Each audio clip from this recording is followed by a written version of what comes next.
Erev Tov Lekoulam, Erev Tov, Baruch Hashem. Alors ce soir on va Bezat Hashem parler un petit peu donc des midot qui sont très importantes, les midot de la Ga'ava et de la Hanava, donc de l'humilité et de l'orgueil, qui sont, on va voir, enfin on va essayer de voir ensemble ce soir Bezat Hashem. Est-ce que on peut vivre avec l'un ou l'autre déjà, ou est-ce qu'il faut vivre qu'avec l'un et pas l'autre? Ok. Avant de commencer, juste, le cours il a été acheté par Yaakov Mordechai pour la refoua chez les non, pour la bonne santé de son frère, donc Moshe Ben Baya et Abraham, ainsi que Yeshiel, je ne sais pas si je prononce bien, Yeshiel Bat Ruth et Frecha Bat Miriam, Bezat Hashem, et pour tous nos malades, et pour tous nos chayalim, Bezat Hashem, pour tous ceux qui veulent se marier, et voilà, c'est des choses, voilà, que des bonnes choses, Bezat Hashem. Ok, alors on attaque. Alors je vous propose de ce soir de faire comme ça. On va faire une petite introduction rapide, d'abord sur ce que c'est que la Ga'ava, qu'est-ce que c'est que la Hanava, donc l'orgueil et l'humilité. On va essayer de définir déjà ce que c'est. Une fois qu'on aura défini ce que c'est, on va voir comment on doit se comporter nous en tant que juifs en cette période de 2021. D'accord? Parce que c'est vrai que quand on voit des livres, on ouvre des livres, bon, il y a des livres comme ça, on va prendre le Péluetz par exemple, ou Rabbi Nachman aussi, des gens qui ont vécu il y a 100 ans, 200 ans, etc. Est-ce qu'aujourd'hui, on peut dire que ce soit encore vrai? Est-ce que d'être orgueilleux ou humble à leur époque, est-ce que c'est encore vrai aujourd'hui? Parce que le monde évolue, on va essayer de voir des exemples de notre génération pour essayer de comprendre un petit peu tout ça. Ensuite, on fera une petite conclusion en s'appuyant un petit peu sur la Gemara et avec tout ça, on va essayer de voir un petit peu où on en est. Alors,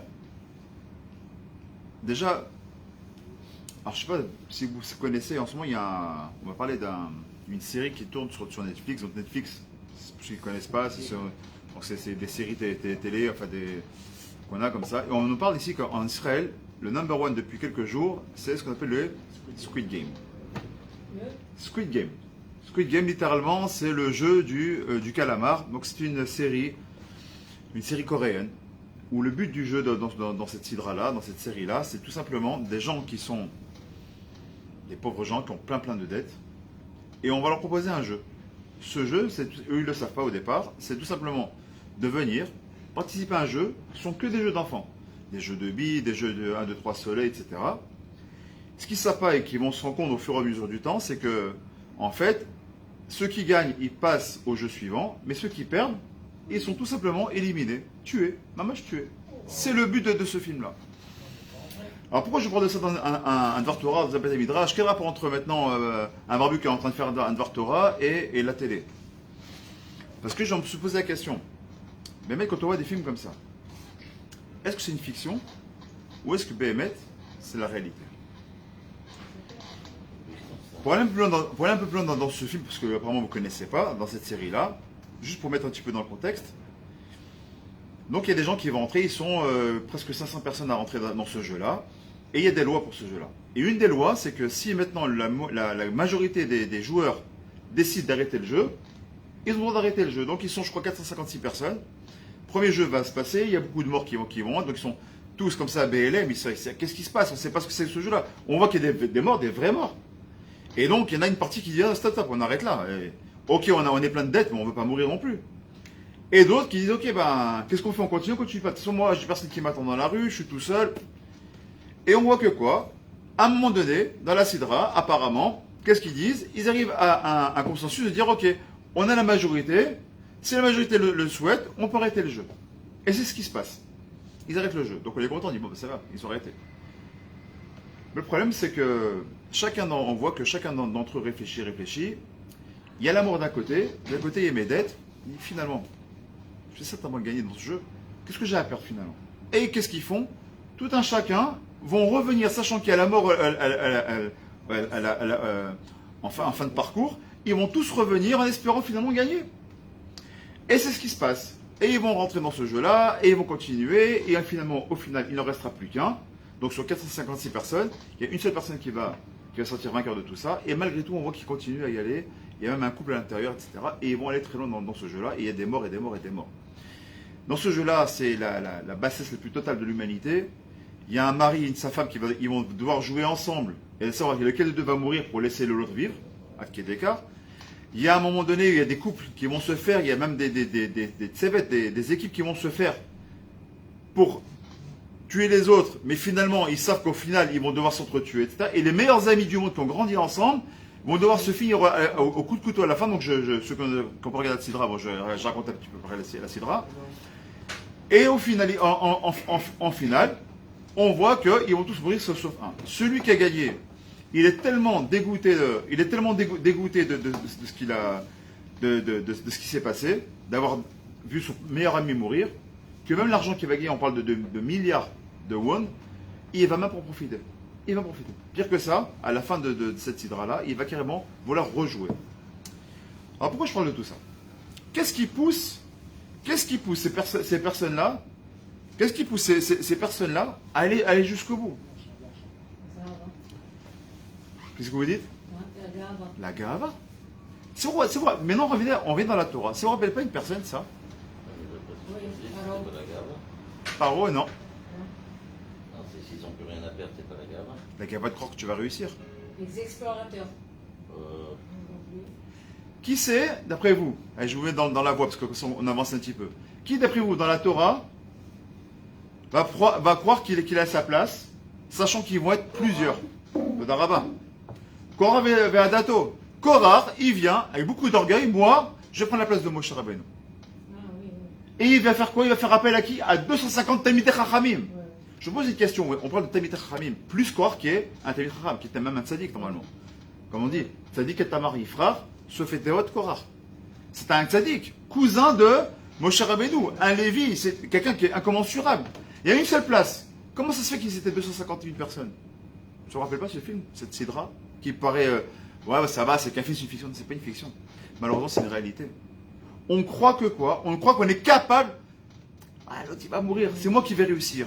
J'ai les gavas de croire que je vais réussir. J'ai les gavas de croire que je vais passer le shlav. Mais qui dit que je vais passer le prochain shlav?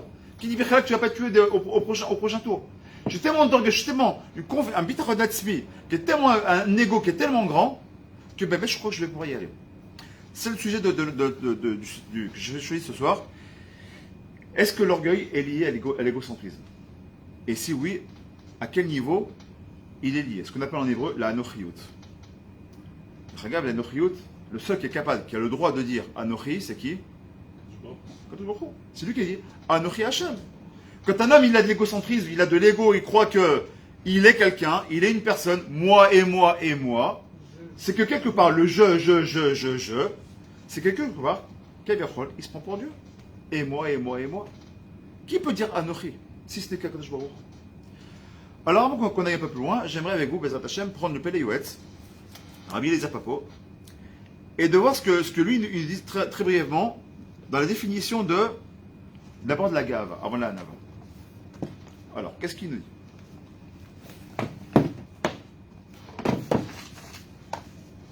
Il lui dit comme ça.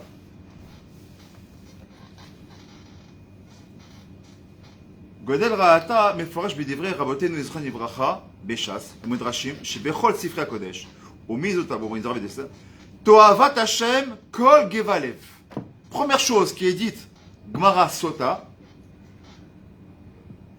Toavat Hashem kol geva lev. Si on devait traduire, c'est quoi? Mazé Toava.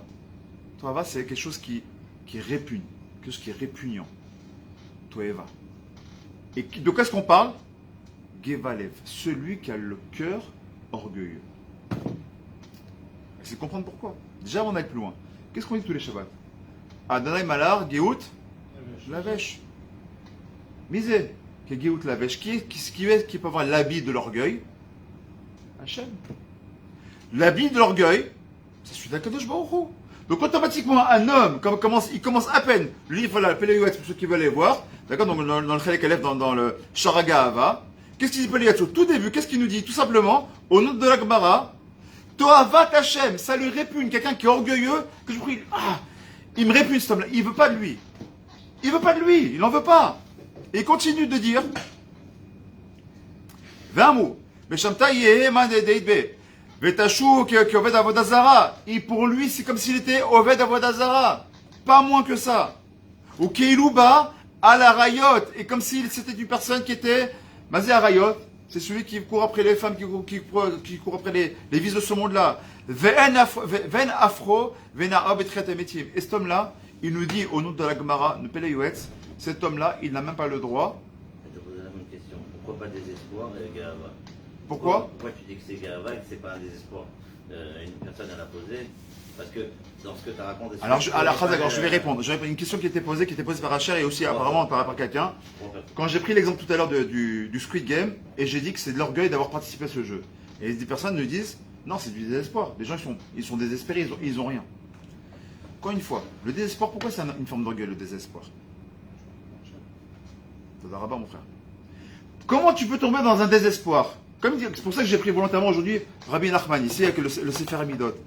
En shum yehush. On le chante. En shum yehush be'olklam. Il n'y a pas de désespoir dans le peuple juif. Pourquoi? À partir du moment où tu as un bitachon Hachem, c'est le cours qu'on a fait jeudi passé, on a parlé du bitachon.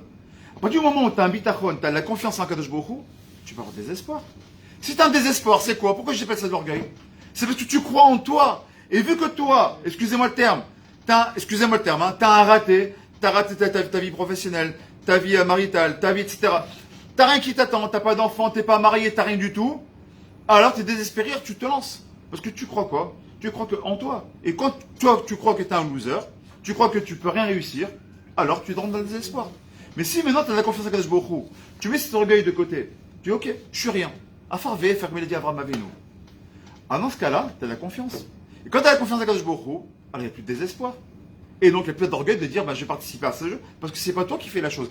En vérité, c'est pas toi qui tiens ton destin en main. Je vous rappelle, En Mazal Israël.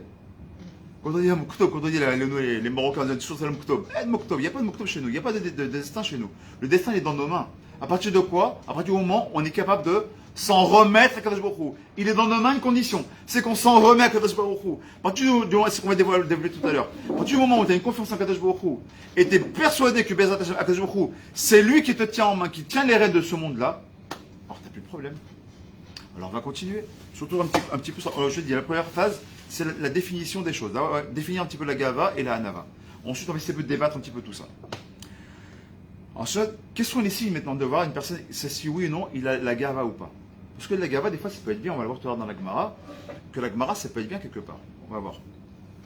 Premier signe, déjà, il nous dit ici, le Rav Papo. Mais les Papo nous dit comme ça. Mais c'est vrai, à Gava ou Sholer Bekomas Kufa Vena. Ok. À partir du moment où tu as une personne qui marche un peu d'une façon hautaine. Zota Vehena Vehena. Et il se balance comme ça, il a les bras qui sont. Il y a un petit peu les gens qui se. Vous voyez, un peu les caïds là qui font ce qu'il a joué. Vehen Yitan. Je parle de quelqu'un qui parle il y a 200 ans à peu près.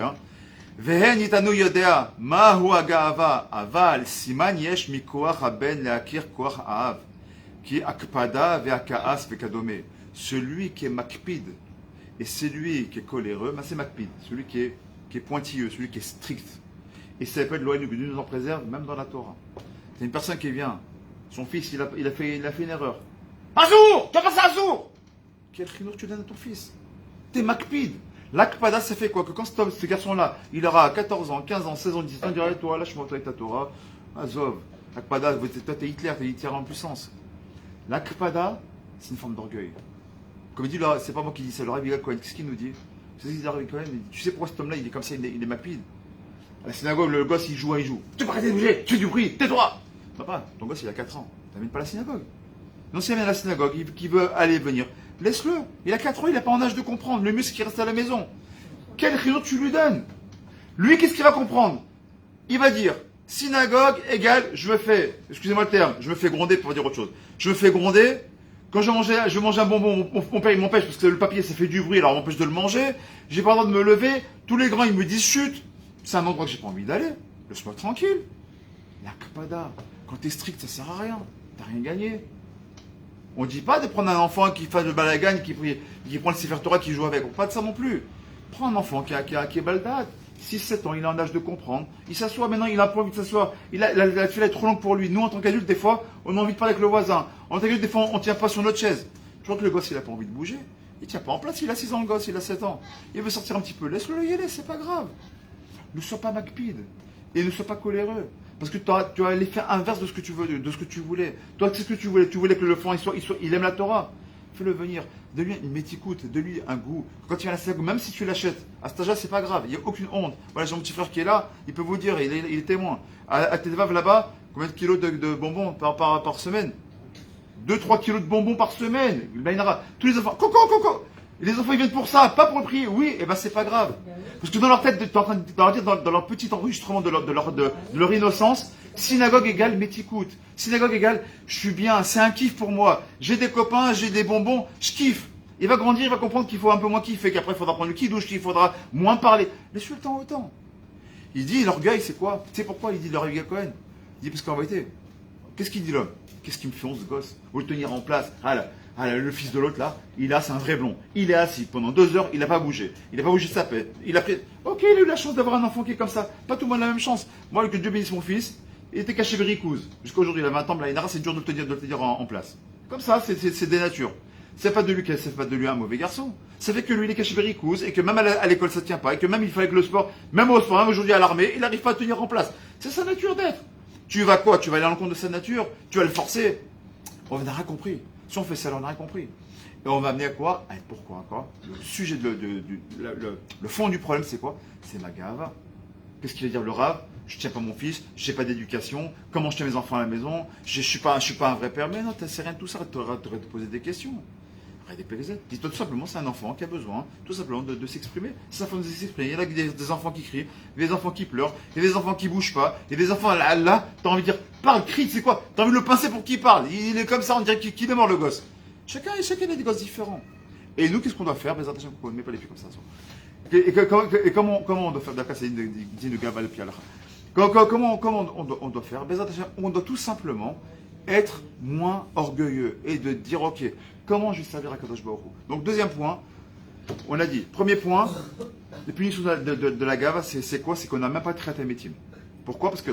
Pourquoi? On pose la question, pourquoi il n'y a pas de traité métim? Je vous pose la question, tiens. Pourquoi la punition qu'il dit au final, et on verra que même dans Rabbi Nachman, il dit aussi la même chose, il dit, mais sauf que d'abord, il n'aura même pas le droit de créer un métier, l'orgueil. Pourquoi? Il de revenir avec le même trait de caractère, c'est la peine qui revient, il a un complet. C'est un ticoun, comme beaucoup de choses. Celui qui est radin, il va revenir, celui qui était meurtrier, nous. Pourquoi, d'après vous? Vous savez que, souvent, il a très souvent dit. On a parlé aussi le livre d'Achanara. Nous. Il parle de ça justement, il dit ces gens-là, ils n'ont pas un autre monde. Aval, pourquoi? Pourquoi? Parce que Mida Keneged Mida. De qui est-ce qu'on apprend? On apprend la Hanava, on apprend déjà, bien sûr, de Moshe Rabbeinu, et Moshe Rabbeinu, qu'est-ce qu'il a dit? En parlant de lui à Aaron, il leur a demandé, bon, vous allez prendre le peuple, en un, qui on est nous pour que. On parle de Moshe et d'Aaron. Quand on prend maintenant, on prend David Ameller, qu'est-ce qu'il a dit? Ali Ketolea, je suis comme un vermisseau, moi, David Ameller, celui que Dieu bénisse à David Ameller, on a des malades, on a un mort, on a une joie, on a un tikkun à faire, qu'est-ce qu'on prend? Télim. Il y a plus grand que David Ameller, qu'est-ce qu'il a dit? Je suis qu'un vermisseau, je suis rien, je suis un ver, moi. C'est comme la Vodazara. Et qu'est-ce qu'il a dit à Avraham Avinu? Parachat qu'on a vu la semaine dernière, Ani, Afar Vaefer. Je suis cendre et poussière. Ah, cendre et poussière. Qu'est-ce que le corps il fait quand il est 6 pieds sous terre? Qu'est-ce qu'il devient? Il devient cendre et effet. Afar. Toi, tu veux pas de ton vivant, tu veux pas te sentir comme Afar et faire. Tu veux pas te sentir comme rien. Non, moi je suis quelqu'un. Moi. Toi, t'es rien du tout, Baba. Si tu comprends que tu as Afar et faire, comme un très type, tu seras le premier à te relever. Mais si dans ce monde-là, tu es tellement d'orgueil que tu veux pas être. Moi, je suis quelqu'un. Moi, je suis de la cendre. Moi, je suis de la poussière. Ma putain, je vais te montrer qui je suis. On va te montrer qui tu es. Très type, tu viendras pas. Mida kenegi mida pas shoot. Et il continue. Et il me dit comme ça, hein, à Kedekar, que c'est tellement important, c'est tellement grave d'être orgueilleux, qu'il dit ici, il vaut mieux être offensé, que d'être macpide. Quelqu'un qui vient et qui fait une honte devant tout le monde, il vaut mieux baisser la tête que de dire, quoi? Comment il m'a parlé? Tu sais qui je suis, moi? Comment il m'a parlé? Devant ma femme, tu parles comme ça? Je vais te bon. T'as rien compris. Tu sais pourquoi t'as rien compris? Parce qu'en vrai, il était sur réfléchir un tout petit peu. Mais en parlant, une chose que je n'ai pas dit au début, que j'ai dit la semaine dernière, je répète à chaque fois que je ferai un chiour, tous les cours que je prends, tous les sujets que je prends, c'est pour me travailler moi le premier. Mistama que j'ai un peu de gava en moi, si je dois le travailler, c'est que je mistama de la gava en moi et qu'il faut que je casse. Ou que je transforme en bonne gava, parce qu'on verra qu'on peut le transformer, Bezat Hashem.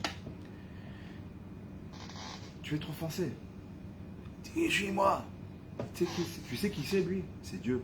Tu sais ce que tu lui fais à Dieu? Tu lui fais des pieds de nez tous les jours. Dieu, il est le plus grand des plus grands. Et on se lève pas là-dessus, là. On regarde des choses qu'on ne devrait pas regarder. On fait des fois un zizoul de certaines mitzvot. Des femmes qui malheureusement n'ont pas encore le niveau pour avoir la tsniout. Des hommes qui n'arrivent pas à porter le teikatan. Des hommes malheureusement qui n'ont même pas caché. Et qu'est-ce qu'il fait Hachem? Il dit ça va, j'attends. Anisavlan. J'aime les hacker. Je patiente. Akadosh Baruch Hu Boro Olam, qui est celui qui dit, et c'est, il a le livouche de quoi on a dit là. Hachem Eler, ok? L'ovesh est à Gava, et la Gava c'est lui qui l'a. Le seul qui peut avoir de la Gava, c'est Boro Olam, c'est le maître de tout. Et lui, même, qu'est-ce qu'il fait? Il attend. Il s'énerve pas. Il patiente. Il est longanime, comme on dit en français. Et nous, qu'est-ce qu'on fait? Tout de suite, on est ma pile. Quoi? Comment tu vas parler? T'as pris ma place? C'est fait 5 minutes que j'attends, et toi tu prends ma place. Papa, descends ton piédestal. C'est pas grave, prends une autre place. À Kol Met Hachem. Parle-lui, dis-lui. Mechilat Tzadik, j'étais là avant toi, peut-être tu ne m'as pas vu. Et si c'est un tumble qui me. Ça va. La vire à midotav. Il faut être capable de passer sur nos midot. Et ça, c'est plus dur. Tout le travail des attachements du jour, du samedi, du jeudi soir qu'on a mis en place, on pourrait faire comme beaucoup, parler des parachutes de la semaine, faire des petits. On pourrait le faire. Je pars du principe que si on n'a pas travaillé sur nos midot, aujourd'hui, dans la génération, on ne peut pas malheureusement être des Torah. On peut être tout simplement des Ovdei Hashem. Parce que tu peux avoir toute le chasse qui est derrière, ou tout le Shulchan Aruch qui est aussi derrière. Par cœur, et tu peux être un technicien de la Torah, un méandes de la Torah. Tu peux être un ingénieur de la Torah, c'est pas toi un Ben Torah. C'est pas chou, pas Ben Torah. Un juif. C'est quoi un juif? Un juif, c'est quelqu'un qui a des bonnes midotes, qui a des bons traits de caractère. Comment on reconnaît un juif? Par ses traits de caractère. Par ses quoi? Tout simplement par son savoir-être et son savoir-vivre. Son derretz kadma la Torah, c'est Katouf. C'est pas moi qui écris, c'est Pirkei Avot, il y a 2500 ans. Et Pirkei Avot, c'est marqué dans la Tani, qu'est-ce qu'il nous dit dans Pirkei Avot, dans le traité des pères? Tout simplement, derretz kadma la Torah. Si tu n'as pas derretz, et comment tu vas avoir un derretz? C'est quoi derretz? Comment un savoir-vivre? Si tu es radin, si tu es nerveux, si tu es makpid, si tu es orgueilleux, si tu es coléreux, comment tu peux être quelqu'un qui a envie de vivre, avec qui on a envie de vivre? Tu ne peux pas. Ouvrons nos yeux. Aujourd'hui, moi je suis assez proche du Rav Tutu pour vous dire que malheureusement, combien il y a des divorces tout le temps? Combien? Et ça tient à quoi, divorce? Je vais vous donner une petite image que j'ai entendue. Une belle image du Rav Ronen Sholof par rapport justement à l'amour. L'amour et l'orgueil. Comment ça ne peut pas aller ensemble? Et sûr, c'est une image. Il y avait une fois comme ça, une île. Sur cette île-là, vivaient plus ou moins en harmonie toutes les midotes.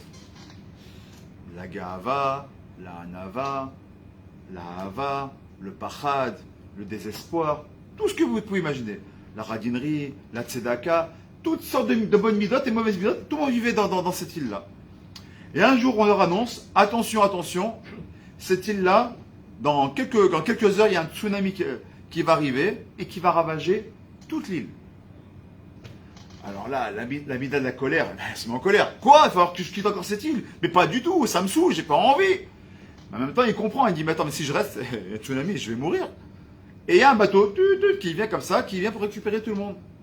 Donc qu'est-ce qui se passe? Eh bien, la tzedaka, elle monte, la hava, elle monte, toutes les bonnes midotes, elles montent. Les mauvaises midotes, elles tirent la tronche, mais elles le font, elles n'ont pas le choix.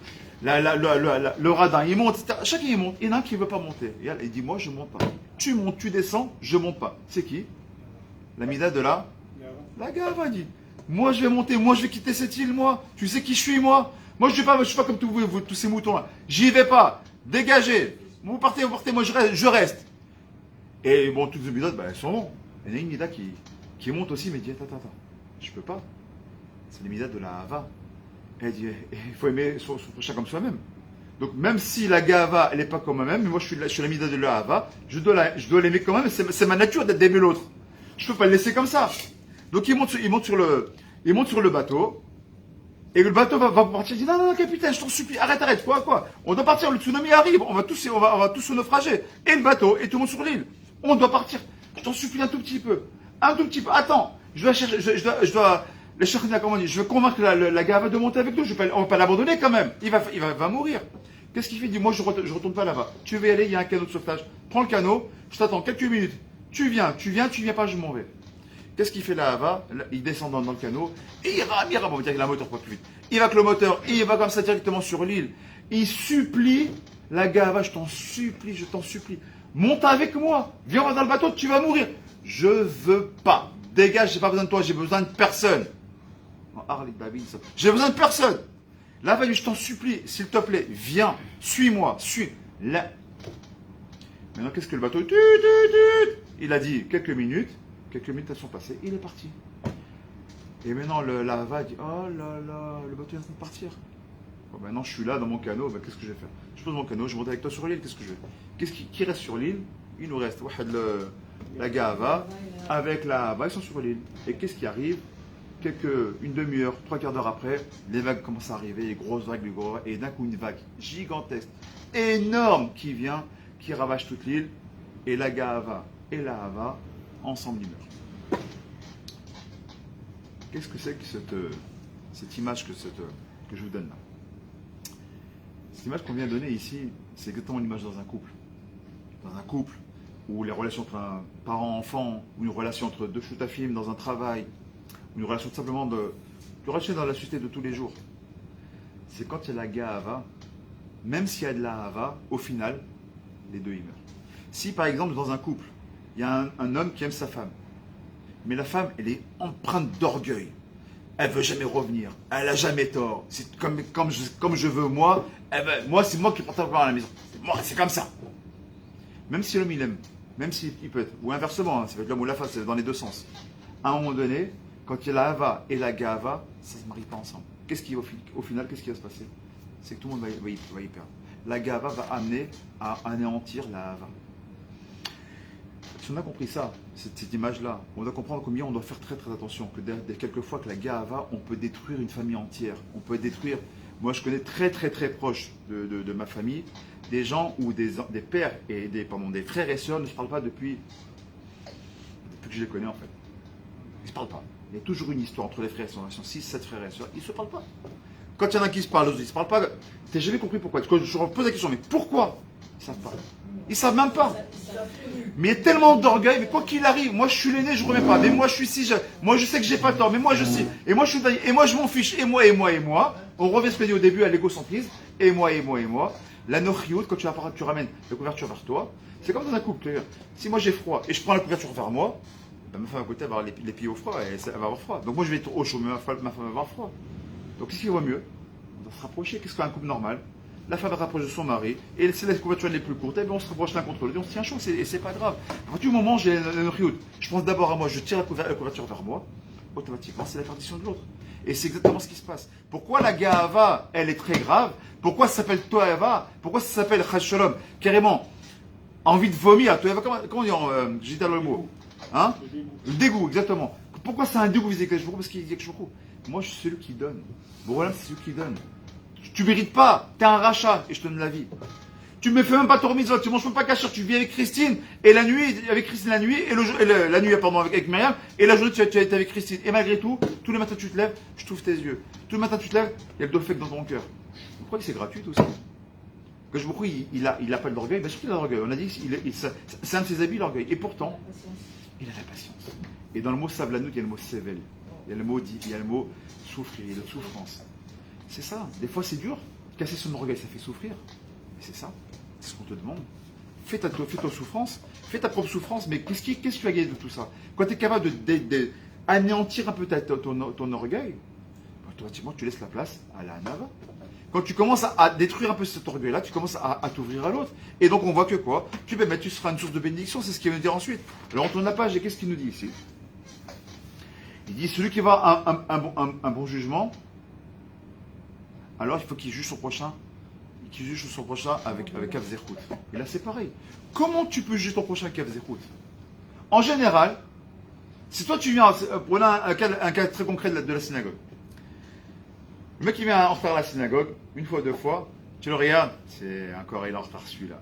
Il est en retard. Et même des fois, tu as deux, trois coquins comme ça qui disent ah, tu devrais aller chez les Chabad, hein. C'est de la Shonara. Hein. Tu vas aller chez les Chabad, genre, ça veut dire, il y a t'es une demi-heure en retard. Ici, on a un spécialiste d'ici, il se reconnaîtra s'il y aurait le chiot. On lui a dit, il prend sa rigolade, mais bien c'est pas une rigolade. Il faut qu'il prenne ça en conscience que c'est pas bien de le faire. Tu es en retard. tu lui dis, t'es en retard aujourd'hui, hein, qu'est-ce que mais si maintenant toi t'es en retard, putain, t'as toutes les raisons. Oui, mais attends, mais moi j'ai mal dormi cette nuit. Oui, mais le petit l'a pleuré tout à l'heure. Oui, mais au dernier moment, je lui ai donné à manger mon chien. Oui, au dernier moment, j'ai oublié ma clé. Oui, au dernier moment, mon café s'est fermé sur moi. Ah, pour toi, t'as toutes les raisons d'être en retard. Pour toi, Kaf Zerout, c'est normal. Et pour l'autre, c'est Kafrawa directement. Encore une fois, une forme d'orgueil. Comment il dit ici, si tu veux arriver, Bezat Hashem, à travailler sur ton orgueil déjà, apprends à juger l'autre, les Kaf Zerout. Ce qui nous dit Péléoet, c'est Péléoetz. C'est quoi Péléoetz? C'est les beaux conseils. Pélé, qui sont pélé plein, des choses qui sont beaux. D'accord? Splendide. C'est quoi le conseil qui dit? Tu veux apprendre à baisser ton orgueil? Commence à juger les autres favorablement. Quand tu juges l'autre personne de façon favorable, automatiquement, tu casses ton orgueil. Parce que tu dis, bah, attends, je regarde d'un autre œil, peut-être qu'il n'est pas comme ça, peut-être qu'il n'est pas comme ça. Et même si tu es un patron, tu as une personne qui vient en retard. Avant, lui sauter dessus. Ouais, et t'es payé, et des machins, comment ça se fait? C'est pas normal. Bah, essaye de l'écouter, peut-être qu'il a une vraie raison. Écoute-le d'abord. Ne dis pas quelqu'un qui vient, c'est son habitude. Il commence à 9h et tous les jours il a 9h, il vient au travail. Pas de ça. Pas de temps en temps. Le gars, ouais, attends, ça blanoute. Et pour terminer par rapport à ça, il nous dit,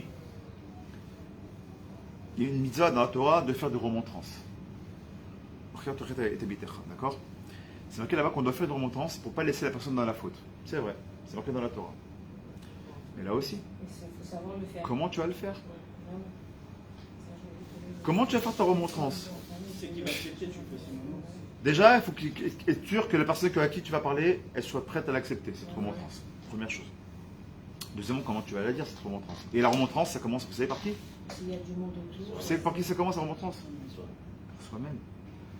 Combien de fois j'entends, des fois ça m'arrive moi le premier, qu'est-ce que je suis CON?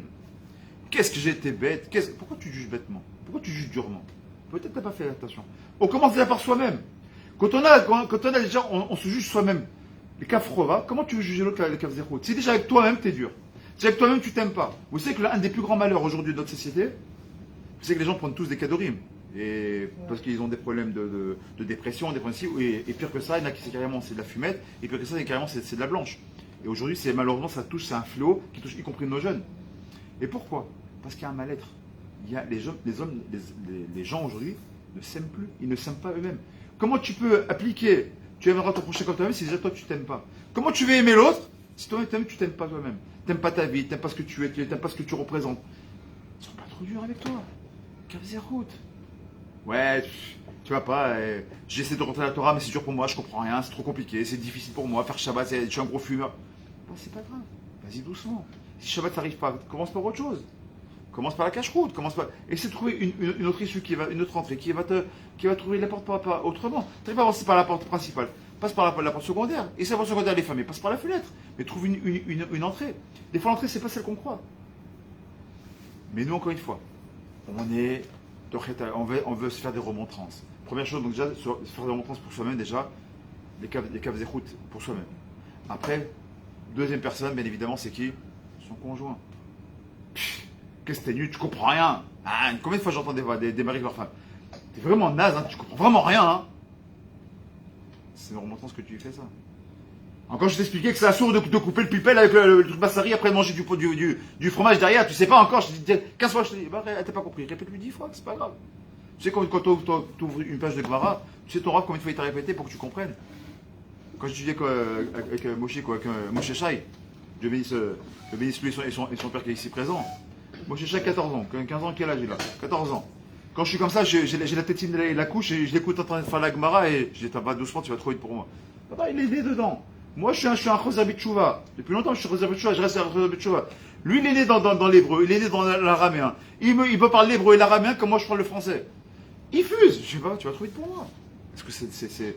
Je vais avoir l'orgueil de dire, non, attends, je suis un adulte, j'ai 47 ans et le gamin il a 14 ans.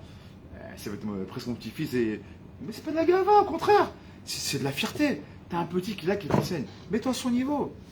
Vous savez qui est l'un des plus grands de la Torah, grâce à qui on a toute la Torah qui est derrière nous. Comment il s'appelle? Rabbi? Ah? Qui? Akiva. À 40 ans, il a fait tchouva. À 40 ans, on l'a rentré dans une classe de 6 ans. On l'a appris le Aleph, Bet, Gimel, Dalet. Il ne savait même pas lire l'hébreu. Aujourd'hui, c'est Rabbi Akiva. Qu'est-ce qui est plus grand du Rabbi Akiva? Moshe Rabbeinu lui-même, quand il a vu, les halachot qui ont enseigné sur les tagim des Écritures, il dit, mais la Torah, pourquoi tu me la donnes à moi? De Rabbi Akiva, il est plus grand que moi. Moshe Rabbeinu l'a dit de Rabbi Akiva, il est plus grand que moi. Vous savez de qui on parle? D'une personne qui a 40 ans, il a fait tchouva avec des gamins de 6 ans. Qui on est nous? On est plus grand. On va voir la gava de dire qu'on est plus grand que Rabbi Akiva. Encore une fois. Donc la Torah, B'ezrat Hashem, va le faire avec beaucoup d'honneur. On met du kavod à la personne. Mais des fois c'est dur. Vous savez pourquoi c'est dur? Parce que donner une kavod à l'autre, on a l'impression qu'on s'enlève à soi. Quand je donne une kavod, pourquoi des fois il y a des gens, ils vont bécocher se lever parce qu'il y a un raf qui est rentré? Parce qu'il croit qu'il est plus grand que lui. Pourquoi je vais me lever moi? J'ai la Torah, lui il a plus de Torah que moi. T'es kaved. Kaved c'est lourd. Le kavod, il est lourd. Kavod et kaved, c'est les mêmes racines. C'est lourd de te lever tes petites fesses, hein, parce que tu as la gava en toi qui pense que ta Torah est plus grande que la sienne. Mais voilà, même si ta Torah est plus grande que la sienne, il est comme c'est un Sefer Torah qui passe devant toi, tu ne te lèves pas. Même si tu es un grand devant, tu as un érudit en Torah. Il y a un Sefer Torah, je pose la question, un Sefer Torah qui passe devant toi. Tu ne te lèves pas devant lui pour les Nachakoto? Quel tu te lèves? T'es t'y pêches. Un Sefer Torah, il n'y a que de la Torah écrite, tu te lèves. Il y a un Tamid Chacham qui se lève, qui étudie la Gemara. Même si tu penses, je dis bien que tu penses que tu es plus grand que lui, mais il a de lui la Torah écrite, la Torah orale, il a peut-être du Zohar Kadosh, il a des tefilot, peut-être même des bonnes midot. Tu te lèves pas devant un Tamid Chacham, t'as rien compris. C'est que toi-même t'es pas un Tamid Chacham. Si tu te lèves pas, c'est que toi-même t'es pas un Tamid Chacham. Ça, c'est la première phase. Donc, on a dit sur le Péléoetz, de quoi? De la gave. J'avance un peu plus vite, très rapidement, sur maintenant, qu'est-ce que c'est que la anava? Là, on a vu donc la gava. On a dit que c'était très grave. La anava, maintenant, c'est quoi? C'est l'humilité. Comme on sait, Moshe Rabbeinu a été choisi, non pas parce que c'est le plus grand, non pas parce que c'est le beau gosse, non pas parce que c'est le Tamid Chacham, mais parce que, comme c'est marqué dans la Torah, noir sur blanc, parce qu'il est l'homme le plus humble de la surface de la terre. Quand on dit Moshe Rabbeinu, première chose qu'on dit, l'homme le plus humble de la terre. Donc on voit que quoi? La Torah, sur quoi elle va reposer? Sur l'humilité. Donc voilà ce que c'est que l'humilité. L'humilité, c'est quoi? D'abord, l'humilité, nous dit Péléoetz, et c'est un peu normal, on retrouve à peu près la même chose que de l'autre, mais d'un point de vue contraire, bien évidemment. Vu que tout à l'heure on a dit que la Gahava c'était l'antithèse de l'amour, parce qu'on a vu qu'avec l'exemple que ça amenait que même la Hava, elle était happée par ça. Donc l'humilité automatiquement ça amène quoi? La Hava. Si tu veux avoir un couple qui marche, ou tu veux que tes enfants ils soient dans ton derrière à toi, de la Hava. Et comment on est de la Hava? Sois humble.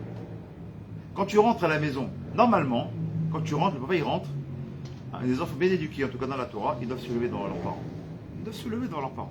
Tu rentres à la maison, les parents ils se lèvent. Les enfants ils viennent embrasser la main de leur père. On n'est pas les années 80 ou les années il y a 2000 ans. De nos jours c'est comme ça, c'est montré pour Hachem du kavod à ses parents. Maintenant quand tu rentres, tes enfants ils se lèvent pas.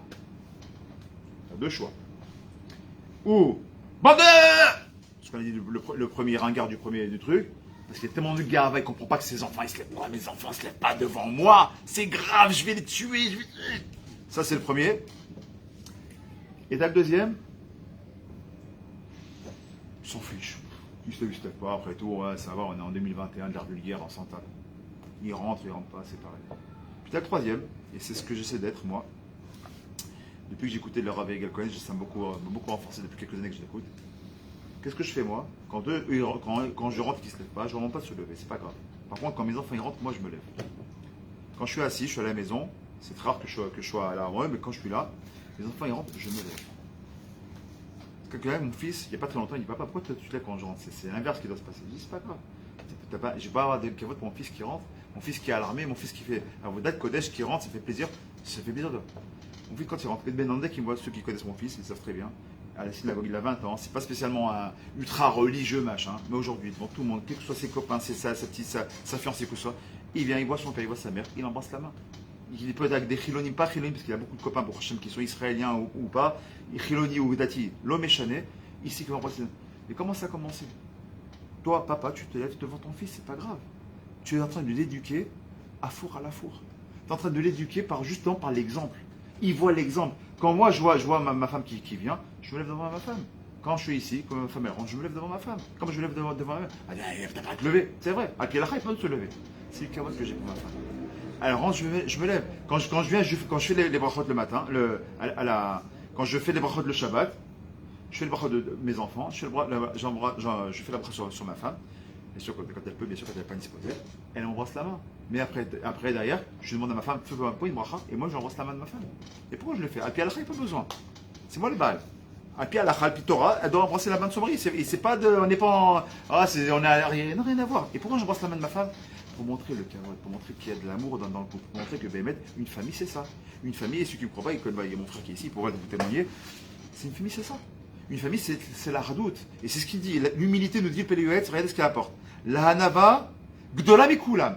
Il dit la hanava, c'est la plus grande de toutes les midot. La hanava, c'est qui est le keter, c'est la couronne de toutes les autres midot. D'être large, de faire la tzedaka, d'être balches, c'est bien, c'est top niveau. Mais au-delà de ça, il dit le Péléuet, à keter, chez kol les midot tovot, c'est hanava. Et il dit, et qu'est-ce que ça amène? Ça amène hava, ahva, shalom, vereut. Tout ce qu'on dit quand il y a un mariage, etc., c'est ce qu'on souhaite aux gens. Il dit soit l'humilité. Sois humble. Tu sais quoi, regarde, dans ta maison, sois comme cette table-là. Vous voyez la table comme elle est faite là? Pourquoi les coins ils sont arrondis comme ça? Pour que si je passe et je me cogne, ben, j'ai pas mal. Mais si on faisait comme à l'époque, il laissait c'est le spitz, d'accord, le coin. Il y a combien de gens qui sont purée, je me sais esquinter la main, la jambe. Combien de fois ça nous arrive quand on était avec l'époque les anciennes tables? Parce que ça fait mal. Quand tu as un coin, quand tu as un spitz, ça fait mal. Mais quand tu sais t'arrondir, quand tu es orgueilleux, tu as un spitz. Quand tu as de la nava, tu arrondis les angles. Et même si tu n'as pas tort, mieux, tu as raison. Mais mettre ta raison, c'est pas grave. Attends que elle soit descendue un petit peu de l'énervement, reviens. Et quand elle vient, bah ou Hachem, explique-lui doucement, parle-lui, et tu verras que ça va marcher. L'humilité, elle amène la hava, le shalom vereut. Et on continue. Il dit comme ça maintenant, ça va amener l'humilité amènera au quoi? Marchavot, théorot, tadirot. Ça va t'amener à avoir des bonnes marchavot, des marchavot qui soient théorot, qui soient bonnes. Toi, quand tu es humble, c'est quoi être humble? C'est être chafel. Être chafel, c'est quoi? C'est aussi qu'on a dit, une des choses qu'on a dit tout à l'heure dans le Péléuet, on a dit que quoi? Comment on reconnaît une personne au niveau physique qu'elle a de la gava? Il a le menton qui est élevé, la poitrine qui est très ouverte, et les bras qui balancent. C'est ce qu'on a dit au tout début. C'est quoi la nava? C'est l'entrée, c'est l'antithèse. C'est celui qui est chafel, celui qui marche dans la rue, la tête basse. On ne dit pas de faire des. Il regarde pas. On ne parle pas de faire le Allah. D'accord? Marche tout droit, tes yeux pour voir. D'accord? Tu marches, mais ne prête pas ton regard dans les choses. Mais sois chafel. Ne va pas bomber ton temps. Si Yannis, tu as vu deux, trois gonzesses, tu marches comme ça, Yannis, je suis costaud. Marche tranquillement. Sois chafel. Il dit, celui qui a ça, alors automatiquement, il aura des marchavot théorot.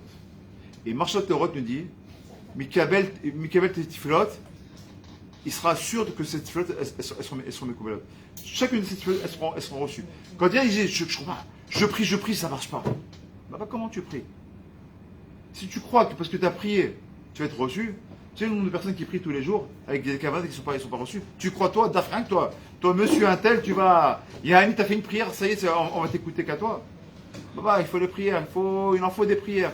Des kavanotes, il en faut. Marchavot tovot, il en faut. Nous, qu'est-ce qu'on fait quand on a le fila? Hachem, c'est votre tiftar. Demain, j'ai un rendez-vous à la banque. Après, je dois aller au garage parce que j'ai ma voiture qui est en panne. Mais il ne faut pas que j'oublie le client de le rappeler. Parce que on n'est pas dans notre fila, on vit dans notre truc. L'autre, il pense à la banque, l'autre, il pense à un truc, l'autre, il pense à ce qu'il a vu tout à l'heure, au lieu de pense à Squid Game. Il est dans son truc, il pense à Squid Game qu'il va revoir tout à l'heure. Où on est? Et tu crois que ta fila va être reçue? Et il dit une des ségoulottes pour avoir une fila qui soit écoutée, tout simplement travailler sur l'humilité. Travailler sur la anava. Très bien. Et il continue de nous dire, la shpilatzmo. Il faut se réduire par soi-même. D'accord? Et en faisant comme ça, que celui qui est capable de cette chef al roi, celui qui est capable de s'amoindrir, alors automatiquement, il va entrer dans une chose qui est extrêmement importante, qui est ce qu'on appelle l'akara datov. Parce que quand j'ai la gava de croire que je marche sur mes pieds, c'est normal, c'est TV. Je me lève le matin, j'ouvre les yeux, c'est normal, c'est TV. Alors pourquoi tu dis que tu fais des brachot le matin, Zokef Kifoufim? Il y en a qui t'offrent la bracha, il l'a fait tous les jours avec beaucoup de kavanot ici. Zokef Kifoufim, Malbish Haromim, Poker Evrim. Pourquoi on dit tout ça? Je suis pas aveugle là. Pourquoi tu dis où je voulais? Pourquoi tu fais ces bracha les matins là? Moi je vois bien avec mes yeux. Pourquoi tu voulais? Je suis pas zakouf, je suis bien, je suis là, je suis droit. Pourquoi fais-tu ces brachot là? Parce que quand tu es en pleine humilité, ben, tu dois prier pour ça. Que si tu les as, que tu les gardes. Et tu remercies Hachem pour ça. Pour ça que le premier mot qu'on dit, c'est quoi? Quand on ouvre les yeux, qu'est-ce qu'on dit? On ne sait même pas laver les mains. Premier mot qu'on dit, c'est quoi? Modani. Mazé modani. Merci. C'est remercier et c'est aussi, comment vous parlez bien hébreu. Comment on dit, par exemple, quand on est dans un mishpat, je reconnais. Ani? Ani modé. Modé, ça veut dire à la fois un remerciement, mais c'est aussi une reconnaissance. Les Akir Tova. Remercie à Kosh Baruch Hu qui est en bonne santé. Papa, c'est l'homme Mouvan mais élève. On l'a dit plusieurs fois dans mes chiots, souvent je le dis, je le répète parce qu'on le vit pas. Et si je le dis, c'est parce que je le vis pas moi non plus. On le vit pas. Tu crois que ton cœur qui bat ou à 47 ans, tu es capable de courir 10 km. Quand la cavote, tu fais du sport, c'est bien. Mais remercie Hachem que tu as des guiboles qui marchent bien. Remercie Hachem que tu as un cœur qui bat bien. Regardez la petite de la femme du Rav, la petite fille de la femme du Rav.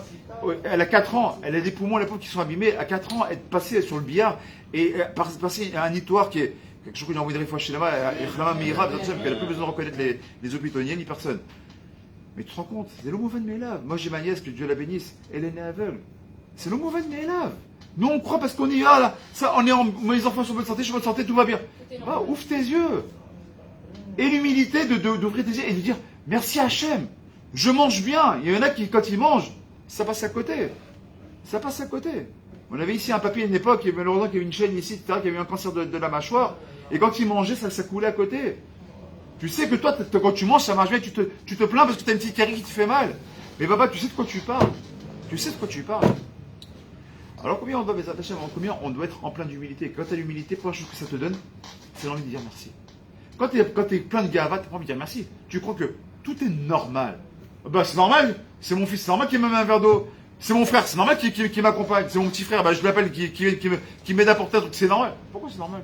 Il n'a pas des choses à faire. Il n'a pas une vie, lui. Il n'est pas père de famille, lui aussi. Il n'a pas ses activités personnelles. En quoi c'est normal? Il te rend service. Dis merci. Il n'y a rien de normal dans la vie. C'est la Kir Tova. Dis merci. Remercie Akadosh Baruch Hu. Remercie celui qui t'a fait du bien. Remercie ta femme qui t'a fait un repas. Remercie ton mari qui est parti au travail. Mais c'est normal. C'est ton tafkid. Oui, c'est ton tafkid. Il ne mérite pas un merci. Oui, c'est le tafkid de la femme qui est marqué dans la Ktova de faire à manger à son mari. Oui, c'est normal. Elle te sert à manger la brioche. Ce que je dis, c'est la vérité al-haq. Mais ta femme, elle te sert une soupe. Dis merci. Encore une soupe. C'est ça ton repas. J'ai la dalle, là, c'est ça. Après une journée de labeur, tu me donnes une soupe. Dis merci, donne une soupe qui est chaude. Vous savez ce qu'il dit le Rav Ren Sholof? Il dit comme ça. Il dit comme ça dans un de ses shurim. Il sait pourquoi Akadosh Baruch Hu, des fois, il fait en sorte que on a des on appelle ça. Des fois, on est la bête de Dvarim. On perd des choses. On perd des choses. Alors, des fois, on perd des petites choses. Des fois, on perd des grosses choses. Des fois, on perd une petite chose. On a perdu son portefeuille. Des fois, on a perdu son téléphone. Des fois, on a perdu ses clés. Mais des fois, on a perdu sa femme. Des fois, parce qu'on a divorcé. Des fois, on a perdu sa femme parce qu'elle est partie. On a perdu son fils parce que là, il a quitté ce monde-là. Pourquoi Akadosh Baruch Hu fait ça? Il est mauvais, Pierre Hachem. Il nous fait du mal. Il nous enlève les choses. Et tu sais pourquoi Akadosh Baruch Hu nous enlève des choses? Il dit parce que je te donnais pendant des années, je te donnais des choses.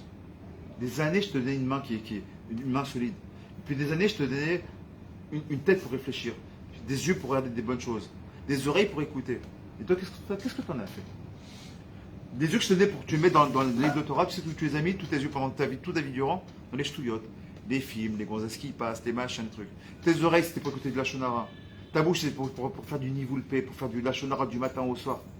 C'est pour ça, je t'ai donné une bonne voiture. La brioute. Pourquoi je suis une bonne voiture? On ne dit pas qu'il faut pas avoir. Tu peux avoir. On peut profiter de ce moment-là, tu peux en profiter. Mais t'en as fait quoi de ces voitures? Il y a un année pour jouer les cadors, ou pour aller prendre le rave dans une voiture qui une voiture qui m'est d'être. Tu vas prendre le rave, Godara, je prends dans ma voiture, c'est une belle voiture, je vous accompagne, c'est pour votre cavode. Ou alors tu utilises ta voiture pour aller amener des colis aux gens qui n'en ont pas. Tu l'as fait ça? Vous savez pourquoi on perd tout ça? Il nous dit le Rav Ren Sholof. Il dit parce que t'as pas été maharir, t'as pas été capable de valoriser ce que je t'ai donné. Je t'ai valorisé une chose, je te donné une femme en or. T'as pas été capable de la voir que c'était une femme en or. Toi, tu vois que ses défauts. Elle est comme ci, elle est comme ça, elle ronfle la nuit, elle est ceci, elle est cela, elle me prend la tête, elle me saoule. C'est pas comme la petite voisine d'à côté, elle, aïe, aïe, aïe, elle est bien. Et ma femme, elle est comme ça. Ouais, mais ta femme, elle a eu 6 gosses. L'autre, la voisine, elle a 20 ans, elle fait les pulsions, les machins. Qu'est-ce que. Sois marié, mais quand cette femme-là, elle va te quitter, parce que tu crois qu'il y a Annie, la voisine, elle était mieux. Et quand tu vas réfléchir, tu dis purée, mais Quelle bêtise qu'est-ce que j'ai fait? Qu'est-ce que j'avais en main? C'est trop tard. C'est trop tard. Quand je il nous enlève quelque chose, Chaverim, Tibérikouz, Chaverot, excusez-moi, Tibérikouz. Ça veut dire quoi? C'est quand on perd quelque chose, première chose qu'on veut dire, j'ai pas assez valorisé la chose. Quand je il nous. Alors, ça peut être par exemple un beau stylo qu'on aimait. J'avais un beau Mont Blanc, je l'ai perdu. C'est pas très grave, Kaparatavonot. Mais justement, Kaparatavonot, comprends. Pourquoi j'ai perdu quelque chose? J'ai pas été capable de valoriser la chose qui était une chose qui était matérielle. N'attends pas que la chose soit quelque chose qui soit ton mammon, ou pire encore ta santé, ou pire encore tes enfants ou ton conjoint, loin qui part de son mono, ou quelqu'un que tu aimes. N'attends pas d'en arriver là. T'as perdu quelque chose qui était pas spécialement une grande valeur. Réfléchis déjà. C'est déjà que il te fait un signal d'alarme. Attention, tu es à ta lot, la kirtova de ce que je te donne. Et pourquoi? Parce que tu as la gava. Tu as la gava de croire que B, c'est une gava de croire que tout m'est dû. Ce stylo-là, c'est normal que je l'ai. Je l'ai acheté moi pour mon argent. Et ton argent qui te l'a donné. La bracha de l'argent, tu l'as eu au Rosh Hashanah. Tu crois que tu aurais pu l'acheter, ce Mont Blanc, ça aurait pu avoir un stylo bic et pas un Mont Blanc. C'est que je vous dis d'ici que même ton Mont Blanc, tu vas l'avoir. Voilà, je l'ai cassé. C'est pas Mont Blanc. D'accord? Comme j'ai une tef, moi ça fait grâce à une beau crachet. Merci mon Dieu, c'est 17 ans que j'ai une Chevrolet elle tient encore la route. Oui, j'aimerais bien moi aussi avoir pourquoi pas une Mercedes, pourquoi pas une BMW. Mais c'est qui roule, bah Hachem, elle est très bien, elle roule, même au travail, elle me ramène. Ça me suffit. Bah Hachem, la Kirtova, quel gava tu dois avoir. Et si demain j'aurais une Mercedes, je l'ai pas, mais je l'ai pas. Et ça je dois l'avoir, je devrais peut-être. Et si je l'ai pas, on s'en fiche. Parce que c'est pas ça l'important. L'important c'est ce que tu as, de dire merci à Hachem. J'ai dit merci à Kadosh Baruch Hu, je t'abarre chez moi, je suis le plus heureux du monde parce que Ezou Achir, sa mère Bechelko. Qui c'est qu'on appelle le riche, qui est sa mère de ce qu'il a? Mais comment tu peux être sa mère de ce que tu as quand tu es empreint de gava? Quand tu es humble, un petit peu comme on dit, Tov Meat la Tzadik, Tov Meat la Tzadik. C'est quoi les Tzadik? Tov Meat, un tout petit peu, c'est bon pour lui. Le Gaftan, tu lui donnes Mea, il veut Mataim. Il a Mataim, il veut Arba Meot. Il a Arba Meot, regardez tous ceux qui travaillent malheureusement dans le vol. Ils ont des grosses voitures, ça ne suffit pas, il veut des voitures encore plus grosses. Quand on n'a pas la voiture, il va je connais un mec, il a carrément acheté un hélicoptère. Quand l'hélicoptère ne suffit pas, il se loue des jets privés. Est-ce que tu peux aller? Est-ce que tu peux aller? Tu peux être dans le. C'est Sophie. Pourquoi? Parce que tu es empreint de gava, tu es empreint je veux, et encore, et moi. Ok. Alors, vu que le temps, je vois qu'il court, donc on va essayer de terminer sur ce sujet-là. Donc vous avez bien compris que Zéou Haya Ta'am Shel Moshe Rabbeinu, on a dit que Moshe Rabbeinu c'est celui qui était le plus anav, d'accord, à la Shalom. Shaya Anav Mikola Adam, se faire petit. Être capable de quoi, comme dit le Yoetz, être capable de quoi? De l'actin latimo. Se rendre petit. Tu as un grand Torah, fais-toi petit. Tu as un grand Torah, tu as un jeune qui fait une dracha, ou un moins jeune. Et toi tu connais déjà sa dracha. Ce qu'il va dire, tu le connais déjà, c'est un truc qui. Mais lui, il est content. Sa première dracha qu'il fait, il dit quelque chose que tout le monde sait déjà. Tais-toi, shtok, écoute. C'est quoi la kavod? Vous savez ce qu'il dit, Shlomo Meler, la Vachalom? Il dit celui qui fait comme ça, genre, ah c'est bon, je connais déjà. Ah, encore ce rave là, c'est tombé. Et il prend son livre et regarde, kilo, leur pat les machita omer. Ou pire, quand une fois, on m'a fait, au tout début, je remplissais le rave tout. Une fois, il y a une là-bas, il apporte, à l'époque, il y avait la Inara ici, 120 personnes le Shabbat, Baruch Hashem. Il y a un mec qui ouvre comme ça la porte, maintenant ouvertement, c'est pas grave du tout, il vient, il ferme la porte et il s'en va. Mais beaucoup de gens ont été nivgat, ça, moi j'en ai souri. Tu te rends pas compte ce que tu es en train de faire? Tu sais ce qu'il dit, Shlomo Meler, la Vachalom?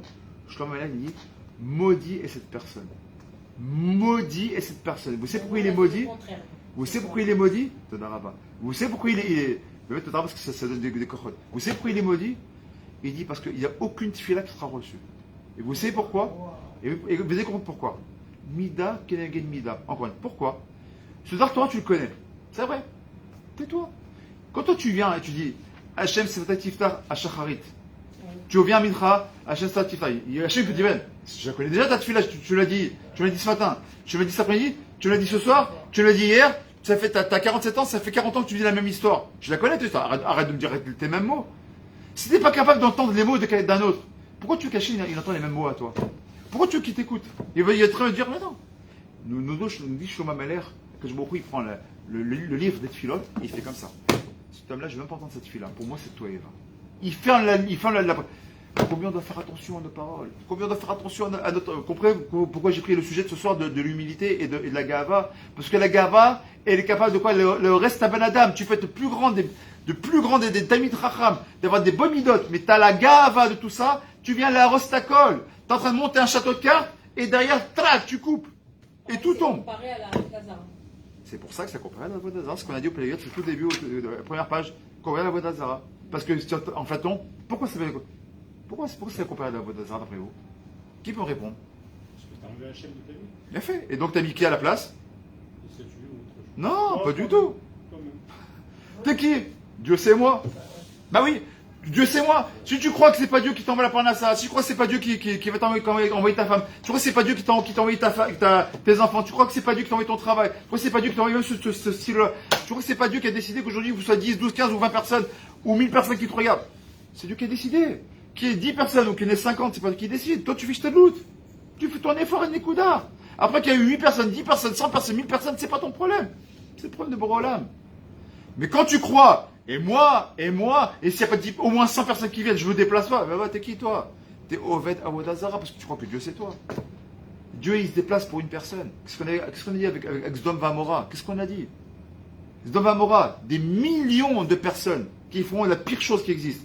Avram Avinu il dit, sur ces millions de personnes, il n'y a rien que 50, tu ne crois pas que tu peux sauver la ville? Bon, allez, pas 50, 40, 30, 20, 10.